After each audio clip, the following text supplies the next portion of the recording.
ஒளியின் பாதை. வணக்கம் குழந்தைகளே. ஒளி நேர்கோட்டில் பயணிக்கும் என்று நம்ம எல்லாருக்குமே தெரியும். ஆனா நீங்க யாராவது பார்த்திருக்கீங்களா? இந்த சோதனையில ஒளி நேர்கோட்டில் செல்லும் பாதைய நாம நேரடியா பார்க்க போறோம். என்ன, பார்க்கறதுக்கு தயாரா? இந்த சோதனையை செய்ய நமக்கு தேவையான பொருட்கள் லேசர் லைட், டஸ்டர் மற்றும் கண்ணாடி. லேசர் லைட்டை பயன்படுத்தும் போது ரொம்ப கவனமா இருக்கணும்.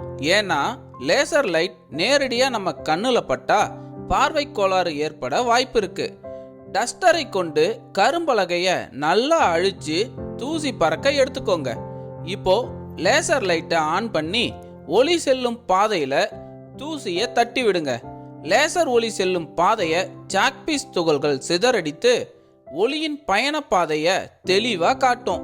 உங்க அறையை கொஞ்சம் இருளாக்கி இந்த சோதனையை செய்தா இன்னும் பிரமிப்பா இருக்கும்.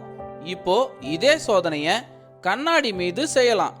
தூசிகள் இல்லாத வரை நம் கண்ணுக்கு தெரியாம இருந்த ஒளியின் பாதை டஸ்டரை தட்டிய உடனே மாயாஜாலம் போல தோன்றும். இங்கே நிகழ்வு கதிர் மற்றும் எதிரொலிக்கும் கதிர் இரண்டும் ரொம்பவே தெளிவா தெரியும்.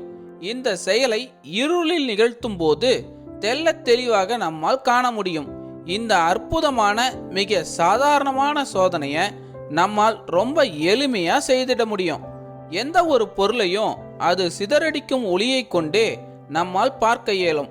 இங்கே ஒளியின் நேர்கோட்டு பாதை சாக்பீஸ் துகள்களால் சிதறடிக்கப்படுவதை தான் நாம பார்க்கிறோம். இதற்கு என்ன காரணம்னு பார்த்தீங்கன்னா டிண்டால் விளைவு. டிண்டால் விளைவு என்பது கூழ்ம நிலையில் உள்ள பொருட்களின் வழியாக பாயும் ஒளி கதிர்களை அவற்றிலுள்ள கூழ்ம துகள்கள் சிதறடிப்பதை குறிப்பதாகும். இவ்வாறு ஒளி சிதறடிக்கப்படுவதால் ஊடுருவும் ஒளி கதிரின் பாதை புலனாகிறது.